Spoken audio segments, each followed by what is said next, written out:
اما بعد فاعوذ باللہ من الشیطان الرجیم بسم اللہ الرحمن الرحیم یا ایہا الناس انا خلقناکم من ذکر وانثی وجعلناکم شعوبا وقبائل لتعارفوا ان اکرمکم عند اللہ اتقاکم ان اللہ علیم خبیر وقال تبارک وتعالی یا ایہا الناس اتقوا ربکم الذی خلقکم من نفس واحدۃ وخلق منها زوجها وبث منہما رجالا کثیرا ونساء واتقوا اللہ الذی تساءلون به والارحام ان اللہ کان علیکم رقیبا صدق اللہ العظیم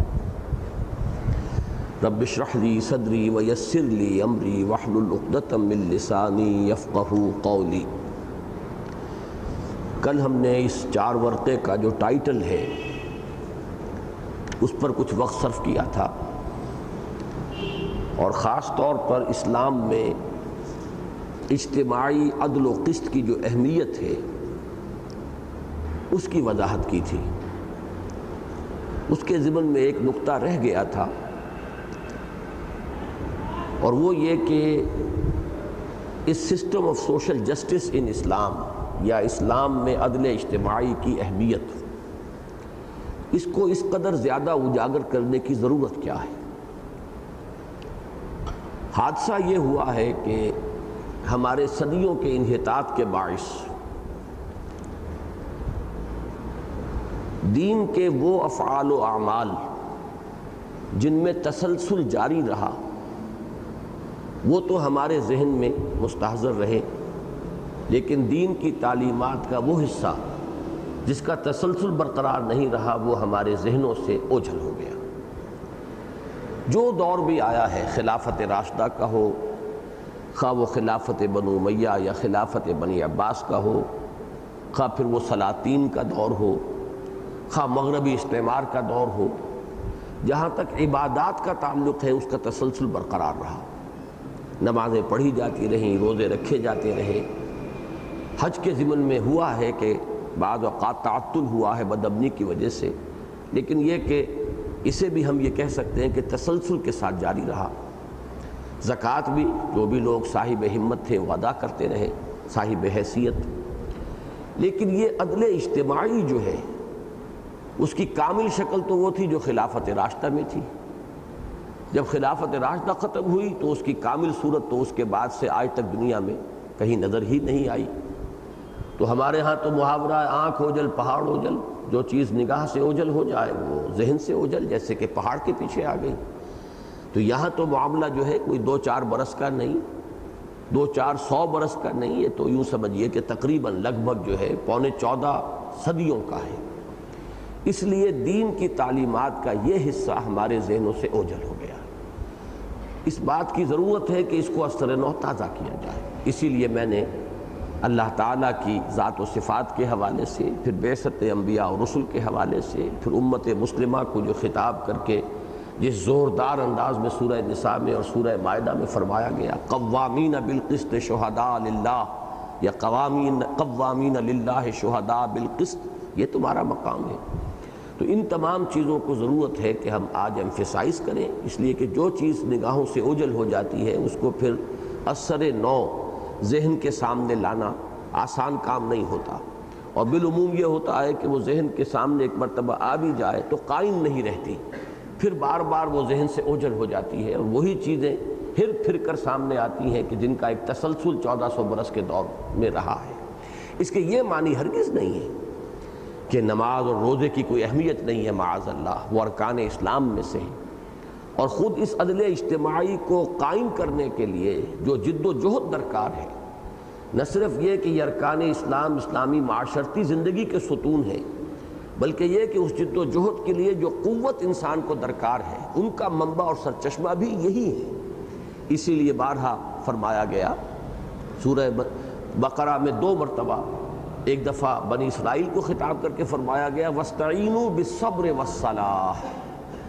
اور اسی طریقے سے پھر امت مسلمہ سے خطاب فرمایا گیا یا ایھا الذین آمنوا استعینوا بالصبر والصلاۃ، مدد حاصل کرو صبر سے اور نماز سے۔ نماز گویا کہ مومن کی قوت و استقامت کی اصل اساس ہے، سورس ہے اس کی اسٹرینگتھ کی۔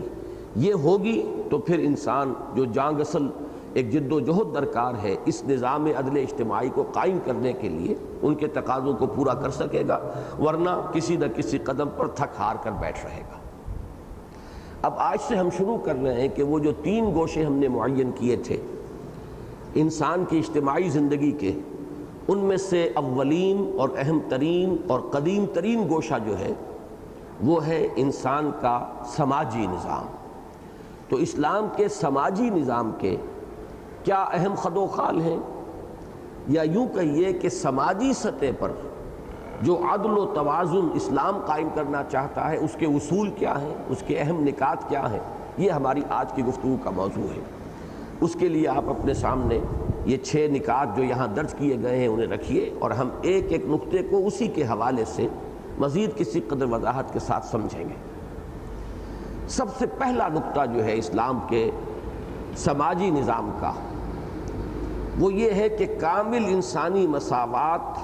اور گہری اسلامی اخوت قائم ہوگی۔ اگر اسلام کا نظام عدل اجتماعی قائم ہوگا، یا یوں کہیے کہ اگر دین حق بالفعل غالب ہو جائے گا، تو اس کا پہلا نتیجہ جو برآمد ہوگا وہ یہ ہے کہ کامل انسانی مساوات اور گہری اسلامی اخوت قائم ہوگی،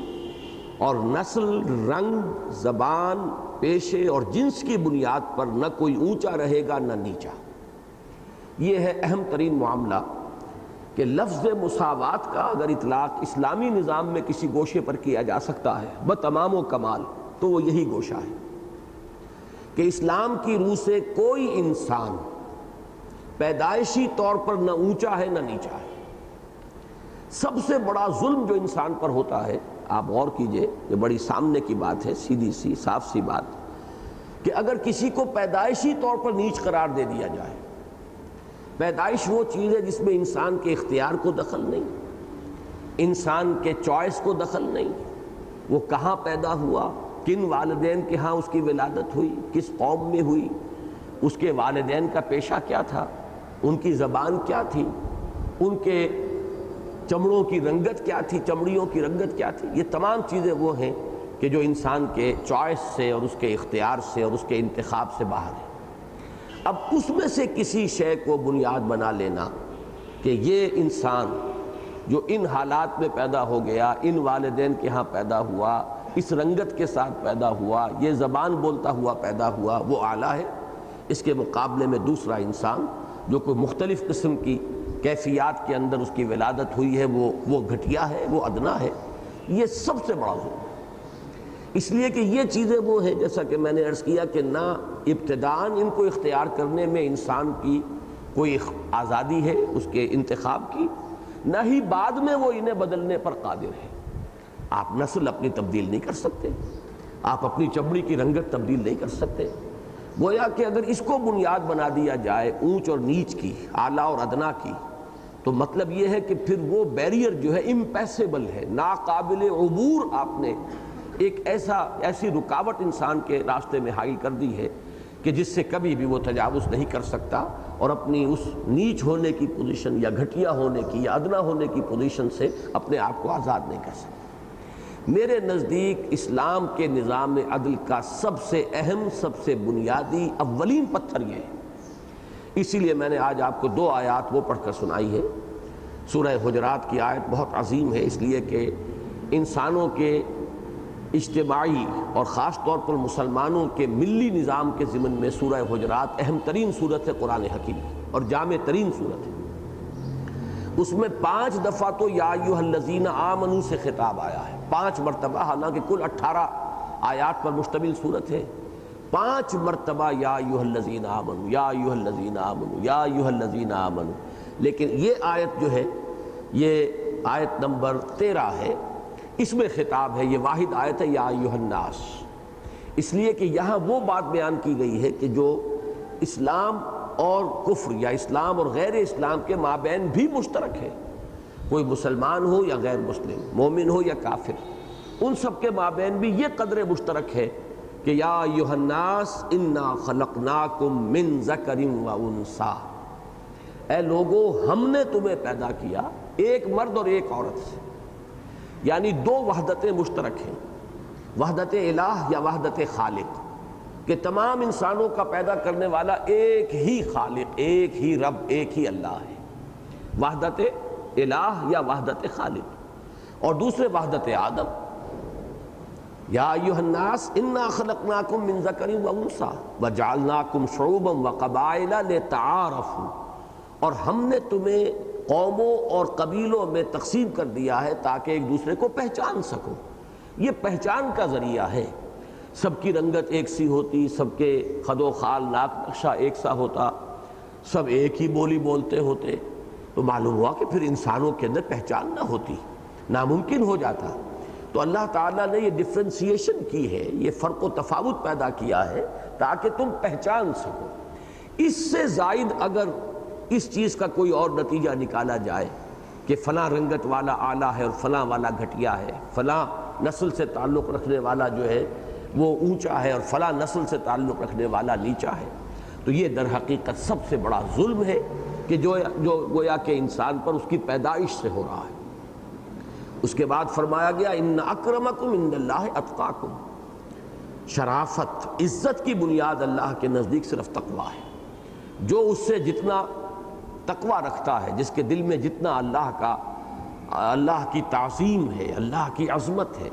اور عظمت خداوندی کے ادراک و شعور کے ساتھ وہ اس کے احکام پر عمل پیرا ہوتا ہے، جن چیزوں سے اس نے روک دیا ہے ان سے رک جاتا ہے، اتنا ہی وہ اللہ کے نزدیک جو ہے وہ صاحب عزت ہے۔ تو در حقیقت شرافت کا اور عزت کا معیار رنگ نہیں، نسل نہیں، زبان نہیں، پیشہ نہیں، جنس نہیں۔ یہ جو الفاظ یہاں لکھے ہوئے ان میں سے ایک کو سمجھیے، نسل، رنگ، زبان، پیشہ اور جنس، 5 چیزوں میں۔ اس میں یہ بات بھی نوٹ کیجئے کہ پیشہ، ظاہر بات ہے کہ کوئی شخص بیٹھا ہوا جوتی گانٹھ رہا ہے تو یہ بھی اس کا ایک کسب ہے۔ الکاسب حبیب اللہ، کسب کرنے والا اللہ کا دوست ہے، اللہ کا محبوب ہے۔ جو بھی اپنی حلال کی روزی حاصل کرنے کے لیے جوتی گانٹھے، لوہار کا پیشہ اختیار کیے ہوئے ہو، کوئی اور اس سے بھی جو ہمارے ہاں عام تصورات کے مطابق کوئی گھٹیا پیشہ ہو وہ اختیار کر رہا ہو، اخلاقی طور پر گھٹیا نہ ہو،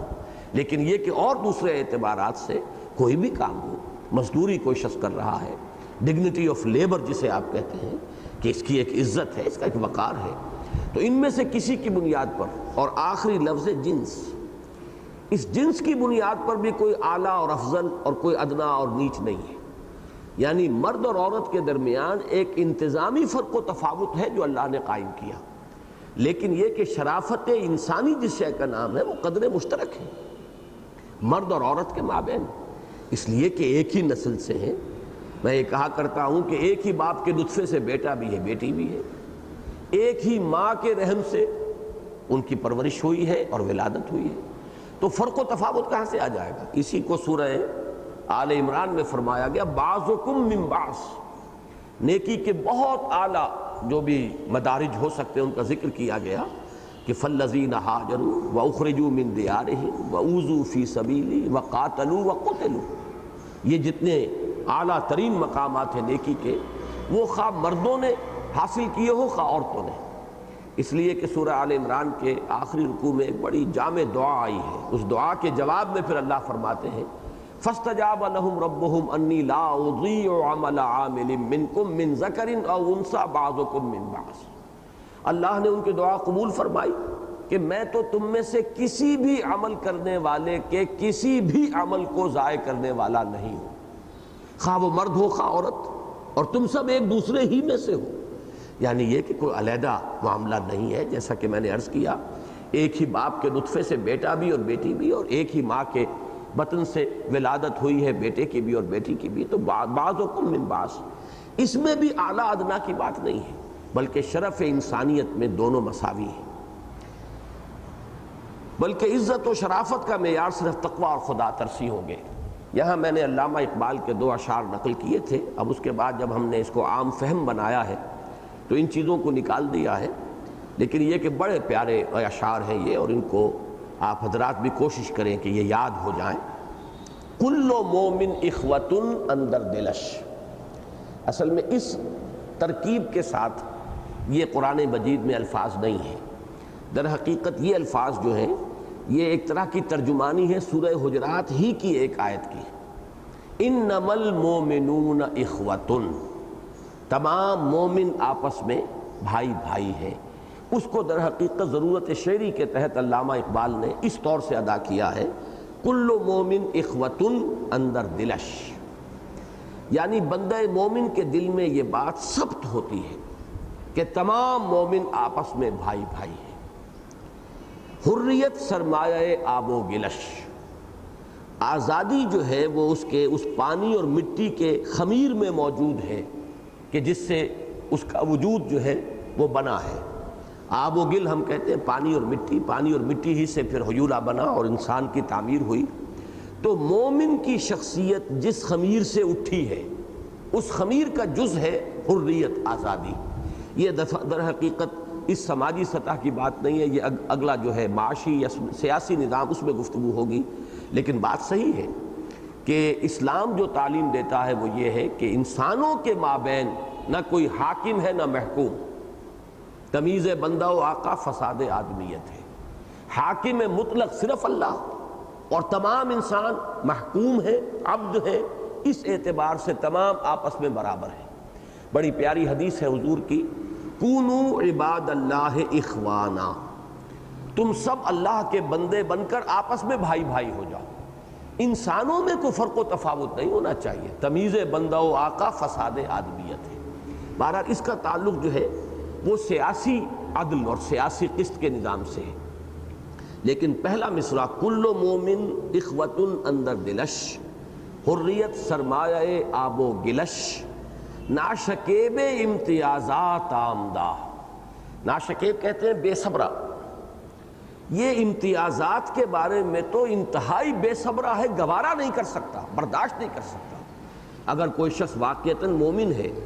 وہ ان امتیازات کو کبھی اس کے تصور میں نہیں آ سکتے کہ یہ ادنا ہے اور یہ اعلیٰ ہے اور یہ گھٹیا ہے اور یہ بڑھیا ہے اور یہ اونچا ہے اور یہ نیچا ہے، لیکن یہ کس کے بارے میں کہہ رہے ہیں؟ جو مومن حقیقی ہو۔ اس وقت ہمارا حال جو ہے اس کو تو علامہ اقبال نے ہی وہ جواب شکوہ میں کہ یوں تو سید بھی ہو، مرزا بھی ہو، افغان بھی ہو، تم سبھی کچھ ہو، بتاؤ تو مسلمان بھی ہو۔ ہمارے ہاں بھی وہی اونچ اور نیچے، سید زیادہ ہے تو چاہے اس کا کردار کتنا ہی پست ہو، زانی شرابی ہو، لیکن یہ کہ جھک کر اس کے گھٹنے کو ہاتھ لگا کر ملیں گے۔ اور اگر بیچارہ کوئی مصلی ہے تو اس کی کوئی عزت نہیں آپ کے ہاں، وہ چودھری کے برابر چارپائی پر بیٹھ بھی نہیں سکتا۔ تو معلوم یہ ہوا کہ ہمارے ذہنوں کے اندر وہی جو ہندوانہ تہذیب، ہندوانہ پس منظر ہے ہمارا، جس میں کہ وہ برہمن اور پھر اس کے بعد جو ہے وہ راجپوت یا زمیندار، اور اس کے بعد پھر وہ کاروبار کرنے والے ویش، اور پھر وہ شودر کی جو ایک تقسیم ہے ان کے درمیان، وہ تقسیم ہمارے ذہنوں میں ابھی جو کی تو برقرار ہے۔ تو علامہ اقبال کہہ رہے ہیں کہ بندہ مومن تو ان چیزوں پر،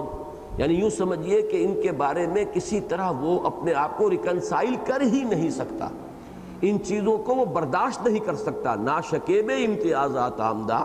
در نہاد او مساوات آمدہ، اس کی تو سرشت کے اندر مساوات ہے۔ یہی مساوات جس کو میں سماجی مساوات کہہ رہا ہوں، یہ گویا کہ بندہ مومن کی سرشت میں ہے، اس کی نہاد میں ہے، اس کی بنیاد جو ہے اس کی شخصیت کی، اس کے اندر ہے مساوات کے تمام انسان برابر ہیں۔ اسی کے لیے میں نے دوسری آیت آپ کو سنائی تھی، سورہ نساء کی پہلی آیت۔ یہ دونوں آیات ایک دوسرے کے ساتھ مضمون کے اعتبار سے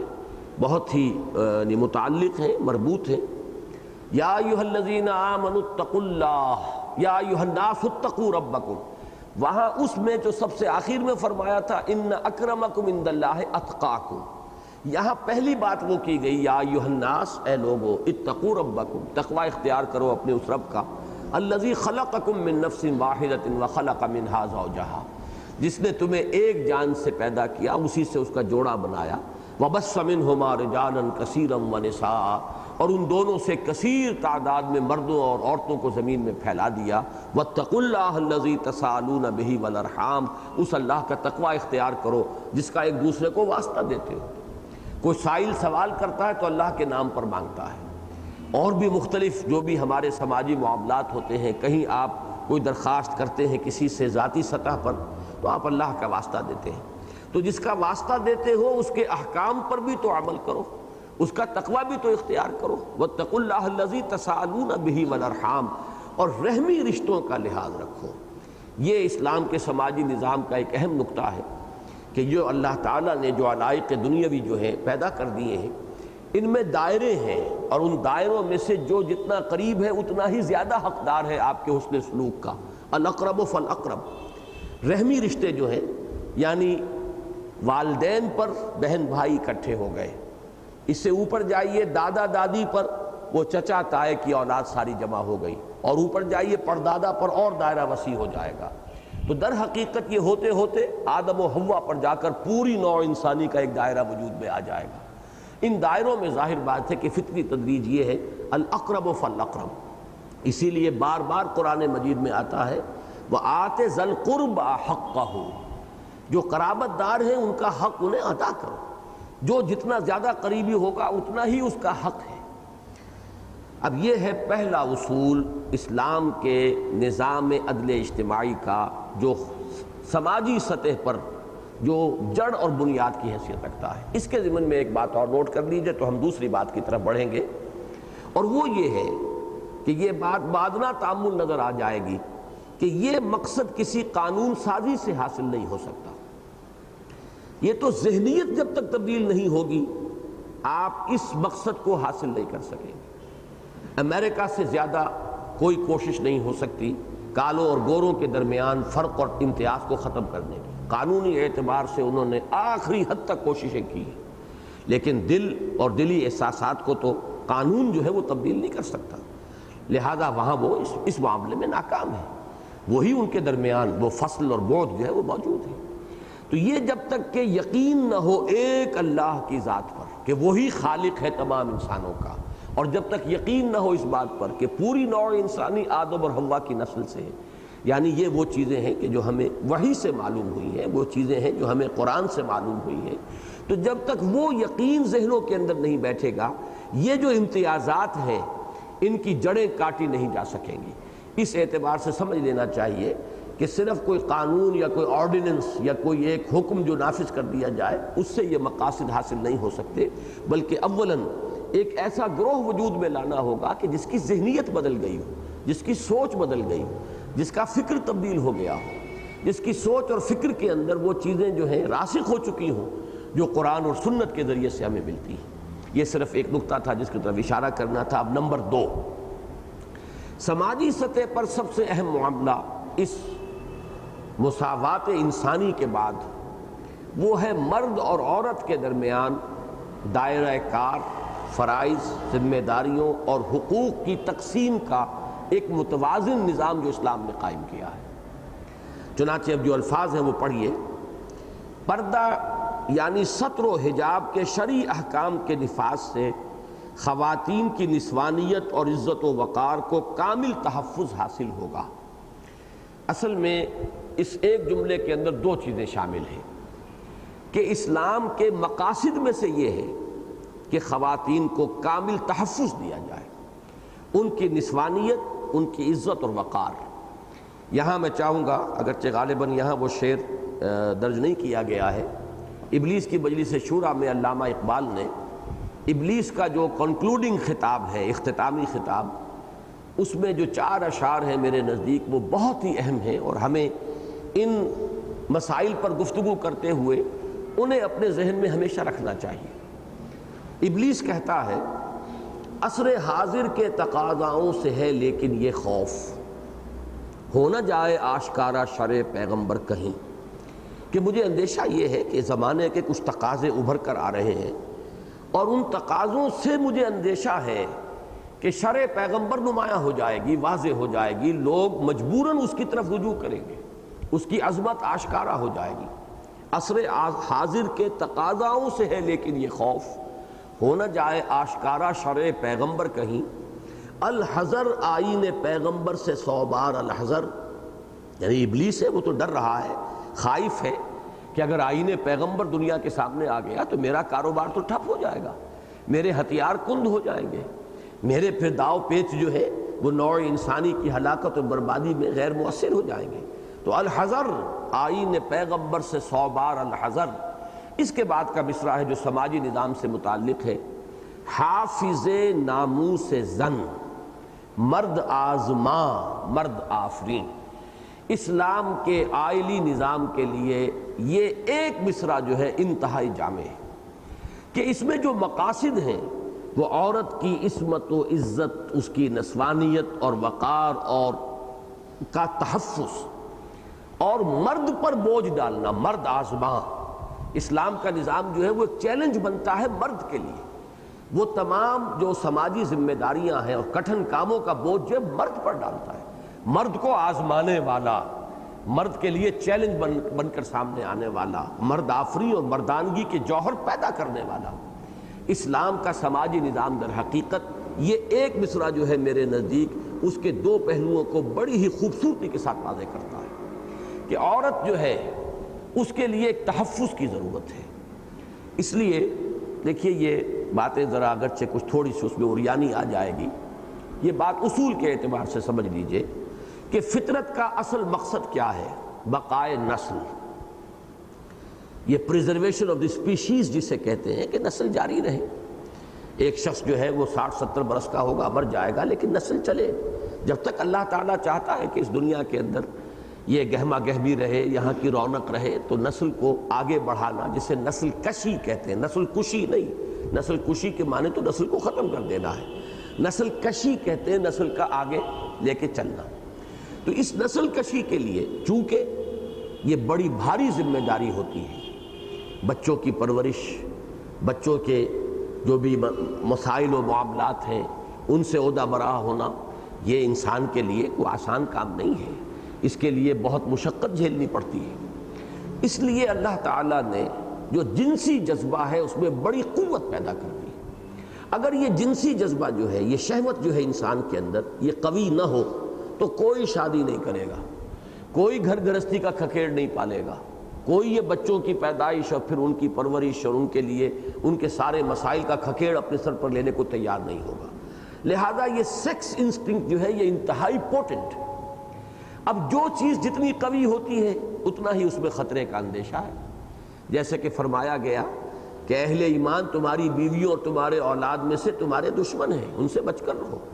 اس لیے کہ بیویوں اور اولاد کی محبت اللہ نے شدید انسان کے دل میں ڈال دی ہے۔ جہاں شدید محبت ہوگی وہیں خطرہ ہوگا کہ اس محبت کے زیر اثر انسان کسی غلط کام میں ملوث نہ ہو جائے۔ لہذا اس شہوت کے جذبے کی یہی منہ زوری جو ہے یہ متقاضی ہے کہ اس پہ قدغنیں ہوں، اس میں پابندیاں ہوں، اس میں ایسے تمام راستوں کا سد باب کر دیا جائے کہ جن سے اس میں انارکی پیدا ہو جائے، جس میں ضبط کو کے ٹوٹنے کا امکان پیدا ہو جائے، جس میں فتنہ اور فساد کے امکانات ہوں۔ اس کے لیے اللہ تعالیٰ نے ہمیں جو نظام عطا فرمایا وہ یہ ہے کہ مرد اور عورت کے درمیان دائرہ کار مختلف، ایک ڈویژن آف ورک ہے۔ مرد کا اصل کام گھر کے اندر ہے، عورت کا اصل کام گھر کے اندر ہے۔ عورت کی اصل ذمہ داری اگلی نسل کی پیدائش اور پرورش۔ اگلی نسل کی پیدائش میں مرد کا حصہ بہت کم ہے، جو بھی حصہ ہے وہ آپ کو معلوم ہے کہ وقتی لذت ہے جو اسے حاصل ہوتی ہے۔ عورت کے لیے اب وہ 9 مہینے کا حمل ہے جس کے بارے میں قرآن مجید میں فرمایا گیا حملتہ امہ وہنا علی وہن وفصالہ فی عامین۔ اب 9 مہینے تو اس نے اٹھایا ہے اور جونک کی طرح جو ہے اندر وہ اس کی توانائیوں کو چوستا رہا ہے، اور پھر یہ کہ 2 سال اور پھر اس کو اپنی توانائیاں جو ہے اپنی چھاتیوں سے اپنے دودھ کی شکل میں اس کی غذا کے طور پر اس نے فراہم کی ہے۔ لہٰذا عورت کے ذمے ہے اگلی نسل کی پیدائش اور پھر اس کی پرورش، پھر اس کے لیے بنیادی جو اس کی تعلیم گاہ ہے، درس گاہ ہے، تربیت گاہ ہے، وہ بھی ماں کی گود ہے۔ یہ ذمہ داریاں اتنی عظیم ہیں کہ اس کے لیے ضرورت ہے اس بات کی کہ عورت کو جو دوسری ذمہ داریاں ہیں دنیا کی، معاش کی ذمہ داری ہے، دفاع کی ذمہ داری ہے، جو کٹھن کام ہے معاشرے کے اور تمدن کے ان کی ذمہ داریاں ہیں، ان سے اسے اب یہ انصاف کا تقاضا ہوگا،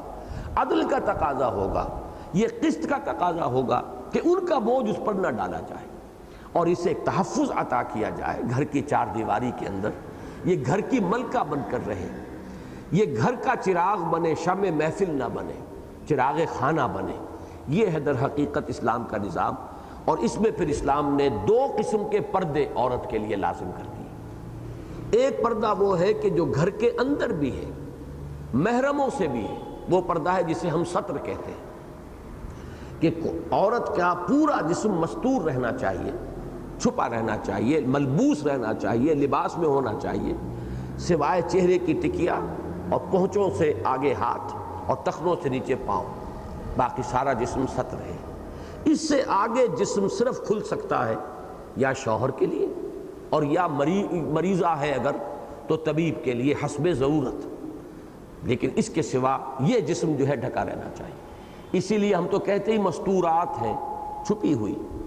اسی لیے لفظ عورت ان کے لیے کہا گیا ہے۔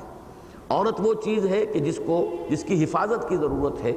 اور جس کے لیے کہ خصوصی اہتمام کی ضرورت ہے۔ تو یہ بات نوٹ کر لیجئے کہ یہ ستر بھی در حقیقت ایک پردہ ہے،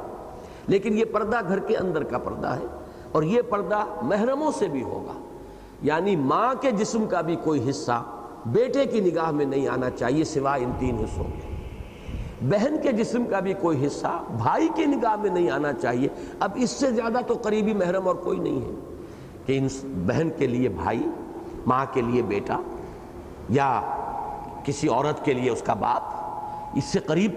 تر تو کوئی محرم نہیں ہے۔ لیکن یہ کہ ان کے لیے بھی، ان کے سامنے بھی عورت اس طریقے سے آئے گی کہ سوائے ان تین چیزوں کے کوئی اور شے جو ہے کھلی ہوئی نہ۔ یہ ہے پردہ جو محرموں سے ہے اور گھر میں بھی ہوگا،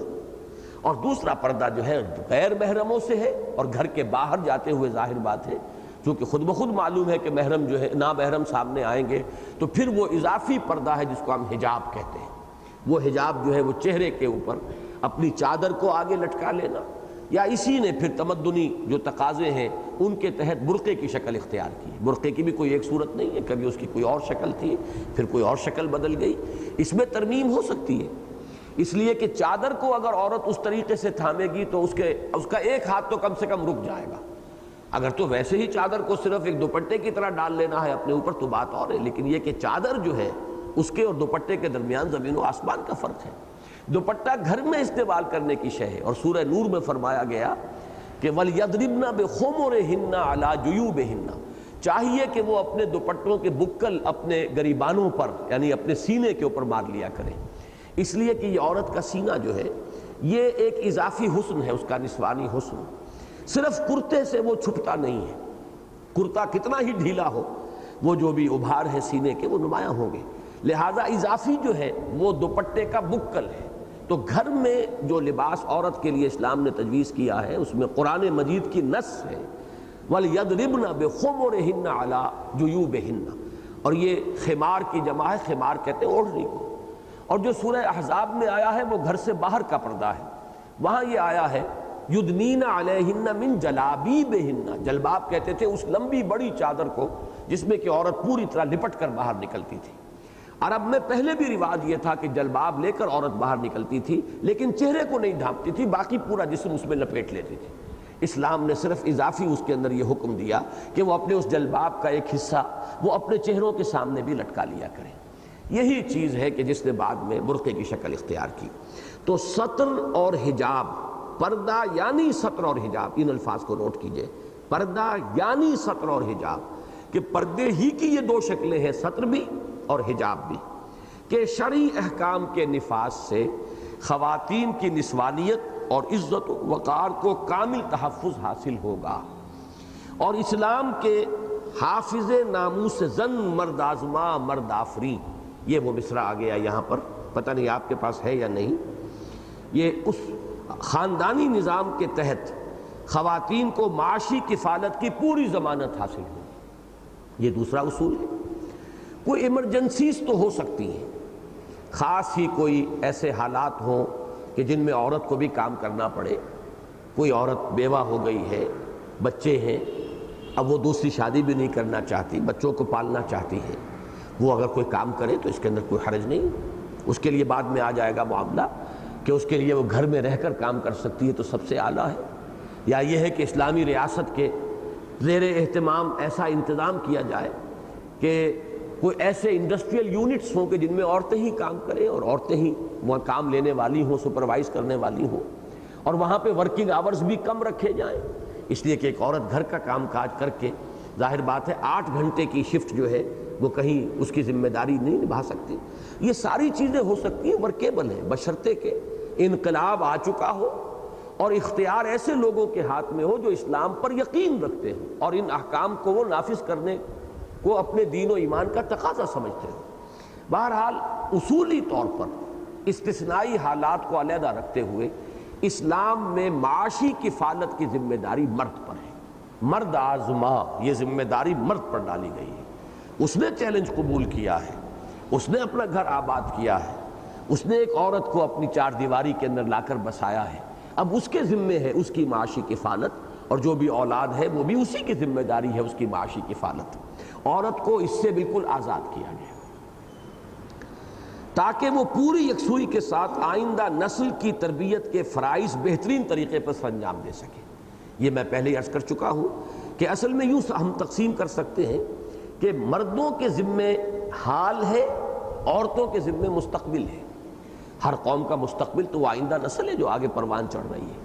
اور جو اس وقت مرد ہیں ان کے ذمے ہے حال۔ اس وقت ملک کا تحفظ، آزادی کا تحفظ، قوم اور وطن کی عزت اور وقار کی حفاظت، یہ ساری ذمہ داری جو ہے معاشی معاملات میں خود کفیل ہونا، نہ صرف یہ کہ انفرادی طور پر وہ خود کفیل ہو بلکہ پورے ملک کو بھی خود کفیل بنائے اور اس کے لیے سارے چیلنج جو ہے اقتصادی اور معاشی ان کو قبول کرے۔ یہ حال جو ہے یہ مرد کے ذمے ہے، لیکن مستقبل ہے کسی قوم کا جو آئندہ نسل ہے۔ اس کے ضمن میں بھی میں نے علامہ اقبال کا ایک شعر جو ہے وہ کوٹ کیا ہے، بطول باش و پنہا شو ازیں عصر کہ در آغوش شبیر بگیری۔ بڑا پیارا شعر ہے، مسلمان خاتون سے خطاب کر کے علامہ اقبال کہتے ہیں، اور میں نے یہ اپنے اس خطبے میں بھی جو آج سے 3 سال قبل میں نے یوم اقبال پر دیا تھا الحمرا آڈیٹوریم میں، اس میں وضاحت کی تھی کہ ہمارے آج کل کے اقبالی جو ہیں ان کے طرز عمل میں ایک بڑا تضاد ہے۔ بعض چیزوں میں وہ علامہ اقبال کی پوری پیروی کرتے ہیں اور انہیں مانتے ہیں کہ وہ گویا کہ سند کا درجہ رکھتے ہیں، لیکن پردے کے معاملے میں یہ بہت بڑا تضاد ہے کہ علامہ اقبال کے جو نظریات ہیں ان کو عملاً اختیار کرنے کو تیار نہیں۔ علامہ اقبال نہایت متشدد تھے پردے کے معاملے میں۔ نہ صرف علامہ اقبال بلکہ سر سید احمد خاں مرحوم وہ بھی انتہائی متشدد تھے۔ ان کا واقعہ تو میں پڑھ کر حیران رہ گیا کہ تصور کیجئے پچھلی صدی کا آخری، آج سے تقریباً 100 برس پہلے جائیے، تب وہ جو حالات تھے، نیا انگریز آیا ہے، نئی اس کی حکومت قائم ہوئی ہے، اس کا رعب ہے، دبدبہ ہے، اور لیفٹیننٹ گورنر جو تھا یو پی کا اس وقت، اس نے کہا کہ میری بیگم آپ کے گھر جانا چاہتی ہیں، آپ کی خواتین سے ملاقات کرنا چاہتی ہیں۔ سر سید احمد خان کا جواب تھا کہ نہیں جناب، ہماری خواتین کو غیر عورتوں سے بھی پردہ کرنے کا حکم ہے۔ اور واقعہ یہ ہے کہ سورہ احزاب میں بھی اور سورہ نور میں بھی جہاں محرموں کی فہرست آئی ہے، وَنِسَائِهِمْ آیا ہے، وَنِسَائِهِنَّ، ان کی اپنی عورتیں جو غیر عورتیں ہیں،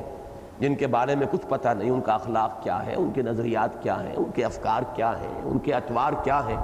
ان سے بھی پردہ گویا کہ ہے، وہ بھی نامحرموں کے برابر ہو جائیں گی غیر عورتیں۔ اور یہ بات سر سید احمد کو اللہ نے ہمت دی اس وقت کہ یو پی کے لیفٹیننٹ گورنر سے یہ کہہ رہا ایک شخص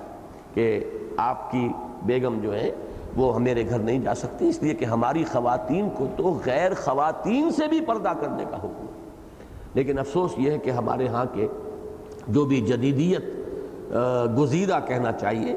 یعنی جنہیں اس جدید تہذیب نے ڈس لیا ہے، جیسے سانپ مار گزیدہ کہتے ہیں آپ، جسے کہ سانپ نے ڈس لیا ہو، تو جدید تہذیب سے جو گزیدہ ہیں، ڈسے ہوئے ہیں، وہ سر سید احمد خان کو اگرچہ اپنا امام مانتے ہیں، علامہ اقبال کو اپنا امام مانتے ہیں، لیکن اس معاملے میں ان کی پیروی کرنے کو تیار نہیں۔ یہاں علامہ فرما رہے کہ بطول باش و پنہا شوازی عصر، اے مسلمان عورت تو حضرت فاطمہ رضی اللہ تعالی عنہا کا اسوہ اختیار کر، بطول بن، اور اس زمانے سے اپنے آپ کو چھپا لے، اس جدید تہذیب سے اپنے آپ کو بچا لے کہ در آغوش شبیر بگیری، اسی کا نتیجہ یہ نکل سکتا ہے کہ تیری گود میں وہ بچے پروان چڑھیں جو حضرت حسین رضی اللہ تعالی عنہ کی سی جرت ان کی سی ہمت، ان کی سی شجاعت، یہ ان کردار، ان اوصاف کے حامل. تو یہ شعر بھی بہت اہم ہے. البتہ اس کے ساتھ اضافہ کیا ہے اس میں، البتہ ان کے حقوق ملکیت و وراثت کو مکمل تحفظ حاصل ہوگا. یعنی اسلام میں عورت وارث ہے، بیٹی بھی وارث ہے. جب اگر وراثت جو ہے بھائی بہنوں تک اگر جائے گی کلالہ کی شکل میں، تو اس میں بھائی اگر وارث ہے تو پھر وہ بہن بھی وارث ہے. اگر باپ وارث ہے تو والدہ بھی وارث ہے. اگر شوہر جو ہے وہ بیوی کا وارث بنتا ہے جو وہ بار چھوڑ مری ہو، تو اسی طریقے سے بیوی شوہر کی وارث ہے. اس میں تقسیم تو ضرور کی گئی ہے کہ بیٹے کے مقابلے میں بیٹی کا حصہ آدھا ہے، باپ کے مقابلے میں ماں کا حصہ آدھا ہے. وہ تو تقسیم ہے. اسی لیے میں نے کل عرض کیا تھا کہ انصاف کا لفظ نہیں ہوگا یہاں، بلکہ جیسے کہ قانون وراثت جو آیا ہے سورہ نساء میں، نصیبا مفروضہ، یہ نصیب ہے، ہر ایک کے لیے نصیب ہے جو معین کر دیا ہے. للرجال نصیب مما ترک الوالدان والاقربون وللنساء نصیب مما ترک الوالدان والاقربون. مردوں کے لیے بھی حصہ ہے جو کچھ والدوں نے یا قریبی رشتہ داروں نے چھوڑا ہو، اسی طرح عورتوں کے لیے بھی حصہ ہے. البتہ یہ کہ بیٹے کا حصہ بیٹی سے دگنا، یا یوں کہیے کہ بیٹی کا حصہ بیٹے سے نصف. اور یہ بھی میں سمجھتا ہوں کہ اسلام نے عورت کی بہت جانبداری کی ہے، ورنہ واقعہ یہ ہے کہ جب ساری کفالت کی ذمہ داری مرد پر ڈال دی گئی تو بیٹی کو اگر کوئی حصہ وراثت میں نہ ملتا تب بھی یہ اس عدل کے منافی نہ ہوتا. اس لیے کہ بیٹے کو گھر آباد کرنا ہے، بیٹے کی جو اولاد آئے گی اس کی ساری کفالت بیٹے پر آئے گی، جبکہ بیٹی کسی کے گھر میں جا کر آباد ہوگی، اس کے اوپر اس کی اپنی کفالت جو ہے معاشی، اس کی ذمہ داری بھی کسی اور پر ہوگی. اس اعتبار سے تو منطقی طور پر یہ کہا جا سکتا ہے کہ بیٹی کا کوئی حصہ وراثت میں نہ ہوتا تب بھی آپ اعتراض نہیں کر سکتے اسلام کے اس نظام کے مطابق جو عائلی نظام ہے. لیکن یہ کہ اللہ تعالیٰ نے خواتین کو وہ وقار دیا ہے، وہ عزت دی ہے کہ وہ ملکیت کے حقوق رکھتی ہیں. ان کے پاس جو بھی انہیں والدین سے ملا ہو یا کہیں اور سے وراثت ملی ہو، اس کی وہ خود مالک ہوں گی. شوہر کے گھر پر اور شوہر کی اولاد پر، اگرچہ وہ اولاد ان کی بھی ہے، لیکن چونکہ اسلام کا جو نظام ہے خاندانی، اس میں اولاد کی ذمہ داری باپ پر ہے، اولاد باپ ہی کی شمار ہوتی ہے. لہذا وہ چاہے تو اپنا مال خرچ کرے، چاہے تو نہ کرے، چونکہ ذمہ داری جو ہے ان کی نہیں ہے، ذمہ داری شوہر کی ہے. وہ چاہے تو اپنے اس کاروبار کو تجارت میں لگا دے، چاہے تو سب سے بڑی تجارت میں لگائیں، یعنی اللہ کے دین کے لیے لگائیں، اللہ کے بینک میں جمع کرائیں. یہ ان کا اختیار مطلق ہے، ان کو اس میں پورا کا پورا اختیار حاصل ہے. چنانچہ ایک خاتون نے حضور سے جب یہ سوال کیا کہ میں کیا اپنی زکوٰۃ اپنے شوہر کو دے سکتی ہوں، وہ نادار ہے، حضور نے فرمایا ہاں دے سکتی ہو، تمہیں دوہرا اجر ملے گا. شوہر اپنی زکوٰۃ جو ہے وہ اپنی بیوی کو نہیں دے سکتا، اس لیے کہ بیوی تو اس کی لائبلٹی ہے، بیوی کی کفالت تو اس کی ذمہ داری ہے، لیکن بیوی شوہر کو دے سکتی. اس میں امام ابو حنیفہ کا جو فتویٰ ہے وہ ذرا اس سے مختلف ہے جو میں کہہ رہا ہوں، لیکن میرا گمان یہ ہے کہ غالباً وہ حدیث امام صاحب کے علم میں نہیں آئی تھی. وہ حدیث جس کا میں حوالہ دے رہا ہوں جب سامنے آئی تو صاحبین کا فتویٰ وہ ہے، یعنی امام صاحب کے دونوں شاگرد ابو یوسف اور امام محمد رحمہم اللہ، ان دونوں کا فتویٰ یہ ہے جو میں اس وقت بیان کر رہا ہوں کہ بیوی اپنی زکوٰۃ شوہر کو دے سکتی ہے، اور حضور نے فرمایا اسے دوہرا اجر ملے گا. تو عورت کے جو حقوق ملکیت ہیں اور حقوق وراثت، ان کا کامل تحفظ ضروری ہے. اور تعلیم، صحت اور گھریلو صنعتوں کے میدان میں ان کی قوتیں اور صلاحیتیں قومی سطح پر بھرپور انداز میں بروئے کار آئیں گی. یہ تین الفاظ آئے ہیں اس میں. تعلیم کے ضمن میں واقعہ یہ ہے کہ جہاں تک ابتدائی تعلیم ہے، پرائمری ایجوکیشن، میرا نقطۂ نظر یہ ہے کہ بالکل یا خواتین کے حوالے کر دی جائے، اس لیے کہ وہ جو ابتدائی عمر ہوتی ہے بچے اور بچیوں کی، ابھی ان میں ظاہر بات ہے کہ وہ جنس کا شعور نہیں ہوتا. دوسرے یہ کہ انہیں ابھی جس کو شفقت مادری کہتے ہیں اس کی ضرورت ہوتی ہے. تو پرائمری ایجوکیشن تک اگر یہ بالکل مشترک بھی ہو، بچے اور بچیاں ساتھ پڑھ رہی ہوں، یہ ضروری نہیں ہے کہ پرائمری آپ 5ویں جماعت تک ہی رکھیں، ہو سکتا ہے آپ 3 سال کی پرائمری بنا دیں کہ جس میں ایک خاص عمر سے زیادہ کے پھر بچے یا بچیاں نہ ہوں. لیکن یہ کہ ان میں اگر آپ کلیتاً مردوں کو بالکل یہاں پر استاذ کی حیثیت سے رکھیں ہی نہ، ساری ذمہ داری عورتوں پر ڈال دیں، تو گویا کہ ہمیں اپنی خواتین کی صلاحیتوں سے بھرپور استفادے کا موقع بھی مل گیا، ان کی پروڈکٹیو ایکٹیویٹی ہو گئی، اور مناسب ترین کام ہے جو ان کے حوالے ہو گیا۔ اس سے آگے خواتین کا اپنا نظام ہو، اگر ہائی اسکول ہیں، کالج ہیں، یہاں تک کہ یونیورسٹی کا ذکر جو ہمارے ہاں سال ہر سال سے چلا آ رہا ہے، لیکن وہ سیاسی محاذ آرائی کے نظر ہو گیا ہے، اب بھی اس کا نام لیا جا رہا ہے، تو وہ در حقیقت ایک سیاسی محاذ آرائی ہی کا شاخسانہ ہے۔ اللہ کرے کہ کسی بھی طریقے سے ہو وجود میں آ جائے۔ اس میں یہ ہے کہ خواتین کے اسکول ہوں، کالج ہوں، یونیورسٹی ہوں، پڑھنے والی بھی خواتین ہوں، پڑھانے والی بھی خواتین ہوں، تو کوئی حرج نہیں۔ اس میں اسلامی اگر حکومت ہوگی تو وہ یہ بھی دیکھے گی کہ کن چیزوں کی تعلیم عورت کو اپنی جو اس کی فطری اور طبعی ضروریات ہیں اور جو اس کے فرائض ہیں تمدن کے، ان کے اعتبار سے زیادہ ضروری ہے۔ مثلا یہ کہ دین کی تعلیم تو ظاہر بات ہے اسلامی نظام میں ایک حد تک ہر مرد اور ہر عورت کے لیے لازمی ہوگی۔ جو بنیادی معلومات ہیں ضروری، وہ تو طلب العلم فریضۃ علی کل مسلم و مسلمۃ۔ باقی اس سے آگے کی تعلیم میں خواتین کو وہ مضامین پڑھائے جانے چاہیے کہ جو اگلی نسل کی تربیت کے لیے، نفسیات ہیں، ادبیات ہیں، اعلیٰ جذبات ان میں پیدا ہوں، ان کی نفسیاتی اعتبار سے صحیح تربیت کی جا سکے۔ گھریلو، جس کو آپ آج کل کہتے ہیں ہوم اکنامکس، گھریلو معاملات ہیں، ان پر زیادہ زور دیا جائے، لیکن اس کے ساتھ مثلاً طب جو ہے، میڈیکل ایجوکیشن، اس کی اتنی ہی اہمیت ہوگی، تاکہ ہمارے ہاں ایسے ہسپتال ہوں کہ جن میں خواتین کا علاج ہو، تو خواتین ہی وہاں پہ نرسز ہوں، خواتین ہی ڈاکٹر ہوں، خواتین ہی سرجن ہوں۔ تو یہ گویا کہ اسلام کے مقاصد کو بھرپور طریقے پر پورا کرنے کا ذریعہ بن جائے گا۔ اس لیے یہاں پر تعلیم، صحت اور گھریلو صنعتوں، یہ بڑی اہم ایک بات ہو سکتی ہے ہمارے نظام معیشت کے اعتبار سے، چونکہ کہا یہ جاتا ہے کہ اس وقت پوری دنیا کے اندر بڑی زبردست کشمکش ہے معاش کے میدان میں۔ اقتصادیات ہی کے اندر قومی سطحوں کے اوپر مقابلہ ہو رہا ہے۔ کیسے ممکن ہے کہ ہم قومی سطح پر، بین الاقوامی سطح پر دوسری اقوام عالم کے ساتھ مقابلہ کر سکیں اگر ہم اپنی نصف آبادی کو بالکل علیحدہ اب نکال کر رکھ دیں، اور انڈسٹریل جو پروڈکشن ہے، صنعتی جو پیداوار ہے، اس میں ان کا کوئی حصہ نہ رہے۔ تو میں اس بات کو بھی تسلیم کرتے ہوئے عرض کرتا ہوں کہ گھریلو صنعتیں، کاٹیج انڈسٹری، یہ دنیا کے بعض بڑے بڑے ممالک کے اندر اس کا رواج ہے۔ جنگ کے زمانے میں تو اس کا بہت ہی رواج ہو گیا تھا، دوسری جنگ عظیم کے دوران، اب بھی اس کا اہتمام ہو سکتا ہے۔ اسی طریقے سے جیسا کہ پہلے میں نے عرض کیا کہ انڈسٹریل یونٹس علیحدہ ہوں جن میں خواتین کام کریں، اس میں 4 گھنٹے کی شفٹ ہو اور خواتین ہی سپروائز کر رہی ہوں، تو اسلام کہیں رکاوٹ نہیں ڈالے گا۔ صرف سیگریگیشن درکار ہے، علیحدہ رہیں، یہ آگ اور پانی کا میل نہ ہو، مردوں اور عورت کا دائرہ کار علیحدہ رہے۔ صرف اس مقصد کو سامنے رکھتے ہوئے جو بھی عملی تدابیر اختیار کی جائیں ان میں کوئی حرج نہیں ہے۔ اب آئیے تیسری چیز، اسلامی حدود اور تعزیرات کے نفاذ سے بد امنی کا مکمل خاتمہ ہو جائے گا، اور قتل، چوری اور ڈاکے کے علاوہ زنا اور تہمت زنا کی بھی بیختنی ہو جائے گی۔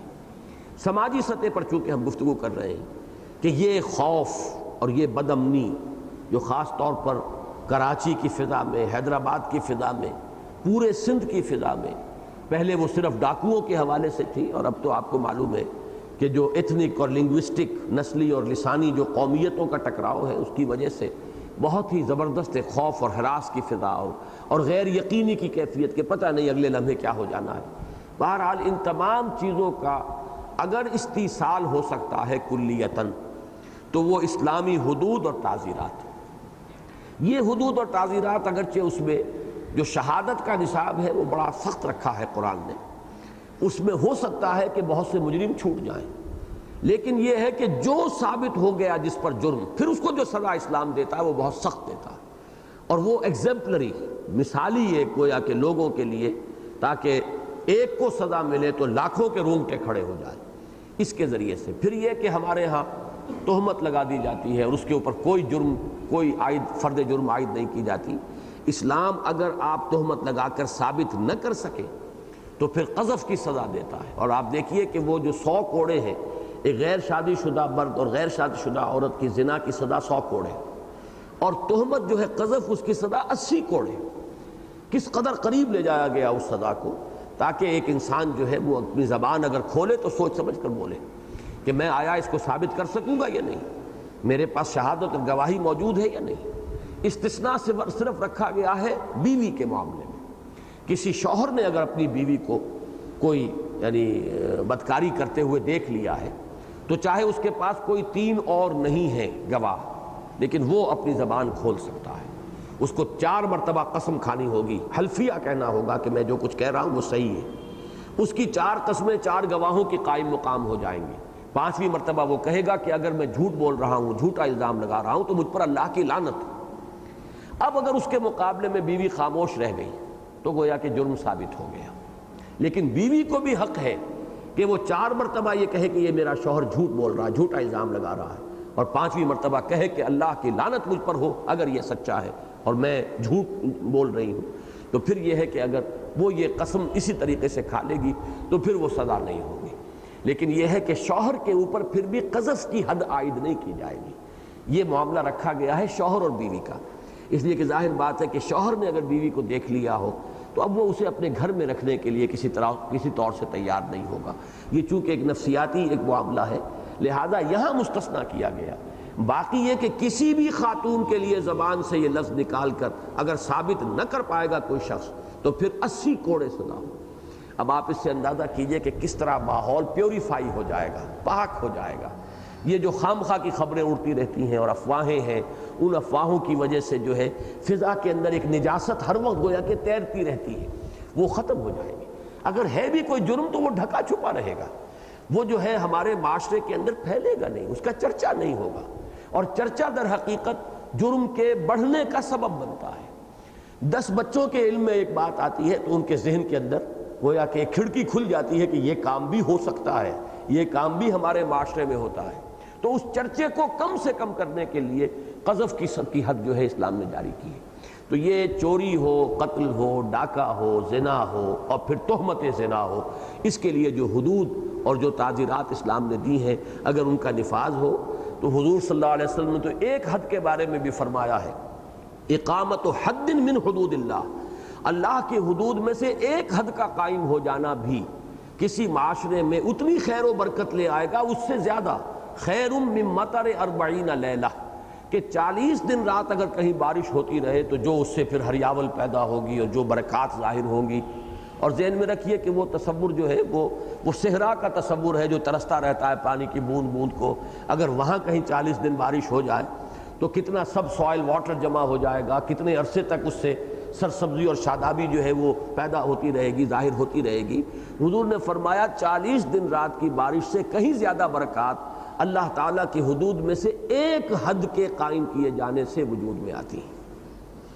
چوتھی چیز پر آئیے، سماجی برائیوں جیسے رشوت، بے جا اسراف، نمود و نمائش پر دولت کا ضیاع اور شادی بیاہ کی ہندوانہ رسومات کا استیصال ہو جائے گا۔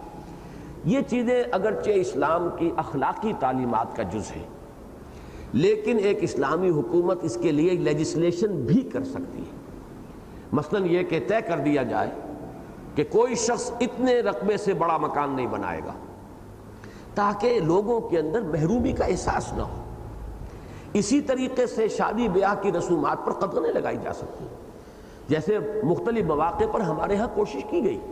لیکن وہ ناکام رہی، اس لیے کہ بڑے لوگوں نے وہ کام کیے تو کوئی پکڑ نہیں ہوئی، اور چھوٹے لوگوں نے کام کیے تو انہیں پکڑ لیا گیا، ان کے 2-4 دیگیں جو تھی وہ بھی اٹھا کر لے گئے، لیکن جہاں سینکڑوں دیگیں پکتی تھی وہاں کوئی پوچھنے والا نہیں تھا۔ وہی معاملہ جو حضور نے فرمایا تھا کہ تم سے پہلے قومیں اسی لیے برباد ہوئیں، جب فاطمہ نامی ایک خاتون تھی بنو مخزوم کی، انہوں نے چوری کر لی۔ اب وہ ظاہر بات ہے کہ ہاتھ کاٹا جانا تھا، تو اب لوگوں نے کہا یہ تو بڑے اونچے خاندان کی خاتون ہے، ناک کٹ جائے گی اس پورے خاندان کی۔ تو حضرت انس ابن مالک کو غالباً انہوں نے ایک سفارشی بنا کر، چونکہ حضور کے خادم خاص تھے، تو ان سے کہلوایا کہ حضور کچھ نرمی کیجئے اس کے بارے میں۔ آپ نے فرمایا کہ تم سے پہلی قومیں اسی لیے ہلاک ہوئی ہیں کہ جب ان میں سے بڑے لوگ جرم کرتے تھے تو انہیں چھوڑ دیا جاتا تھا، جب چھوٹے لوگ جرم کرتے تھے انہیں پکڑ لیا جاتا۔ یہی وجہ ہے کہ ہمارے ہاں وہ چیزیں مؤثر نہیں ہو سکی۔ لیکن اگر یہ واقعتاً ان دی رائٹ ارنسٹ جسے ہم کہتے ہیں، واقعتاً ایک مصمم ارادے کے ساتھ ان کی تنفیذ کی جائے تو اس سے معاشرے کے اندر محرومی کا احساس جو ہے وہ کم ہوگا۔ اول تو معاشی نظام جو ہے جو ہم کل پڑھیں گے انشاءاللہ، اس سے یہ معلوم ہوگا کہ وہ محرومی رہے گی نہیں، لیکن یہ کہ محرومی فرض کیجئے کسی درجے میں ہے، کچھ نہ کچھ اونچ نیچ تو معاشی طور پر رہے گی، اس کے بھی احساس کو کم کرنا چاہیے۔ چنانچہ حضور نے فرمایا کہ اگر تم اپنے بچوں کے لیے پھل لے کر آؤ تو یا تو اپنے پڑوسی کے گھر بھی بھیجو، یا کم سے کم چھلکے اپنے دروازے کے باہر نہ ڈالو۔ یعنی پڑوسی کے بچے کو اگر معلوم ہوگا کہ ان کے گھر میں آج فلاں پھل کھایا گیا، ایک حسرت کا احساس ہوگا، یا تو شریک کرو انہیں۔ لیکن فرض کیجئے کہ اتنی کم مقدار ہے کہ بمشکل آپ کے بچے ہی جو ہیں وہ اسے کھا سکتے ہیں، اس کو بانٹنا ممکن نہیں، تو یہ احتیاط کرو کہ انہیں یہ محسوس نہ ہو کہ آج اس گھر کے بچوں کو تو فلاں پھل ملا ہے لیکن ہم محروم رہے۔ تو یہ مختلف چیز۔ اس طرح تبذیر کے بارے میں فرمایا گیا، نام و نمود کے لیے پیسہ خرچ کرنا۔ ان المبذرین کانوا اخوان الشیاطین وکان الشیطان لربہ کفورا۔ یہ جو ہے یہ شیطان تو اپنے رب کا بڑا نافرمان تھا، اور یہ جو مبذرین ہیں یہ شیطانوں کے بھائی ہیں۔ اسی طریقے سے ہندوانہ رسومات، اس موضوع پر چونکہ ہماری ایک تحریک ہے اور کافی لوگ اس سے واقف ہیں، شادی بیاہ کا معاملہ سب سے زیادہ ہوتا ہے۔ اس میں جن لوگوں کے پاس دولت جمع ہو گئی ہے حلال یا حرام ذریعے سے، اور اکثر و بیشتر حرام ذرائع سے جمع ہوئی ہے، اب وہ اپنی اس دولت مندی کے اظہار کے لیے جس طریقے سے کہ نمود و نمائش پر خرچ کرتے ہیں، یہ وہ چیز ہے کہ جو بہت بڑے فساد کا اور بہت ہی لوگوں کے اندر احساس محرومی پیدا کرنے کا باعث ہے۔ ہم نے اس کے لیے تحریک شروع کی ہے کہ اول تو ان رسومات کو کم کریں، صرف وہ شے جو ثابت ہے ما انا علیہ واصحابی، حضور سے اور حضور کے صحابہ سے صلی اللہ علیہ وسلم و رضی اللہ تعالیٰ عنہم اجمعین، اور دوسرے یہ کہ اس میں بھی کم سے کم خرچ کے ساتھ سادگی کے ساتھ معاملہ کیا جائے۔ پانچویں شے، مفت اور جلد از جلد انصاف مہیا ہوگا اور جھوٹی گواہی کا خاتمہ ہو جائے گا۔ انصاف پر جو بھی آج کل دنیا میں قیمت لی جاتی ہے، آپ کو معلوم ہے کہ فوجداری مقدمات میں تو غالباً کوئی کورٹ فیس نہیں ہے، لیکن دیوانی مقدمات میں بڑی بھاری کورٹ فیس، جتنی رقم کا دعویٰ ہے اسی کے اعتبار سے آپ کو پہلے فیس ادا کرنی پڑتی ہے۔ یہ بہت بڑا ظلم ہے، گویا کہ انصاف خریدنا پڑتا ہے۔ یہ چیز جو ہے جس کے پاس پیسہ ہے، اس سے آگے کی باتیں تو یہ ہے کہ وکیل کی فیس دینے کے لیے ہوں پیسے موجود، وہ دوسری بات ہے، لیکن یہ ہے کہ مفت اور سستا انصاف فراہم کرنا یہ اسلامی ریاست کی بہت بڑی ذمہ داری ہے۔ اسلامی معاشرے کے اندر یہ انصاف کا مفت اور جلد از جلد اور سستا فراہم کرنا، کچھ نہ کچھ خرچ تو ان معاملات میں ہو جاتا ہے۔ اب اسی پر سارا دار و مدار ہوگا کہ وکلاء کا رول کیا رکھا جائے، وکلاء کو فیس جو ہے وہ خود حکومت ادا کرے، یا یہ کہ اگر کوئی اس سے آگے بڑھ کر چاہتا ہو تو ظاہر بات یہ غالباً موجودہ قانون میں بھی ہے کہ اگر کوئی شخص بالکل وکیل نہیں کر سکتا تو اس کے لیے حکومت جو ہے، حکومت کی طرف سے وکیل معین کیے جاتے ہیں اور اس کی فیس حکومت ادا کرتی ہے۔ تو یہ چیزیں کسی نہ کسی درجے میں جدید نظام نے بھی اختیار کی ہیں، لیکن یہ کہ سب سے بڑی بات یہ ہے کہ کورٹ فیس کا معاملہ جو ہے وہ تو بالکل ختم ہونا چاہیے، تاکہ عدالت کا کنڈا کھٹکھٹانے کے لیے تو انسان کو کچھ خرچ کرنے کی ضرورت نہ ہو۔ یہ ذمہ داری ہے معاشرے کی۔ چھٹی اور آخری بات،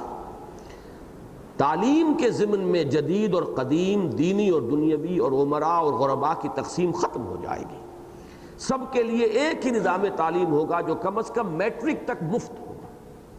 یہ نظام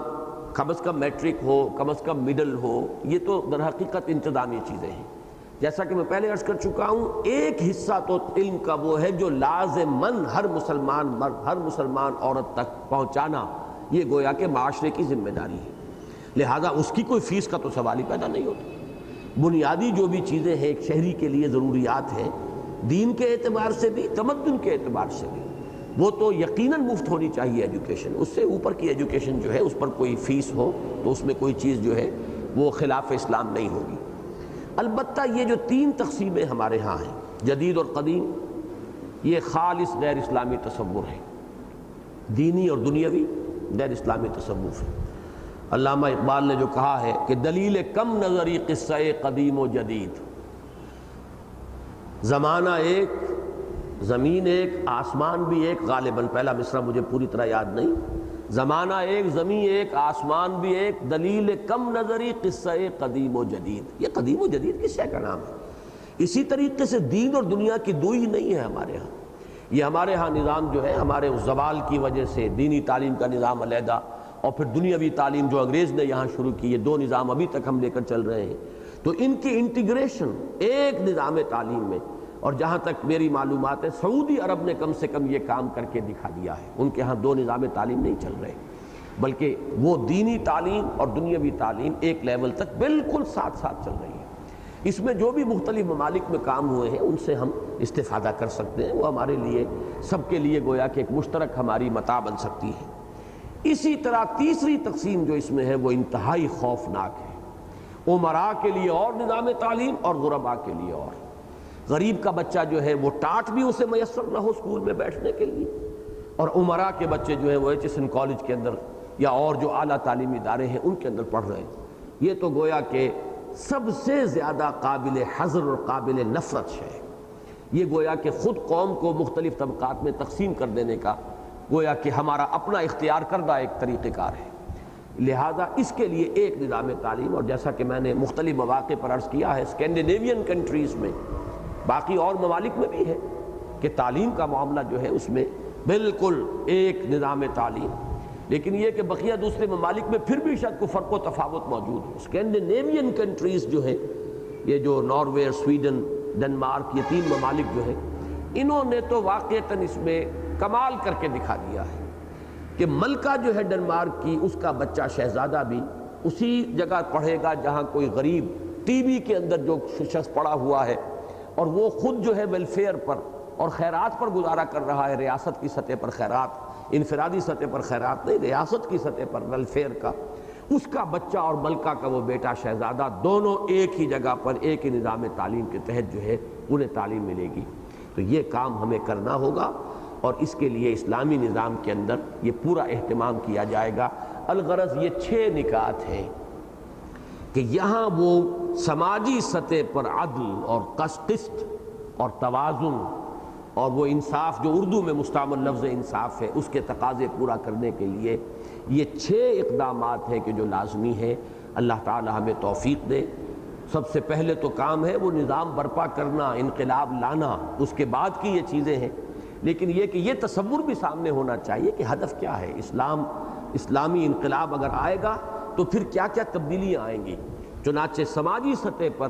یہ 6 نکات کے تحت اگر آپ ان چیزوں کو ذہن نشین کر لیں گے تو انشاءاللہ العزیز بہت سے باتیں جو ہیں وہ مستحضر رہیں گی اور ذہن کی گرفت میں آ جائیں گی. بارک اللہ لی و لکم فی القرآن العظیم و نفعنی و ایاکم بالآیات والذکر الحکیم.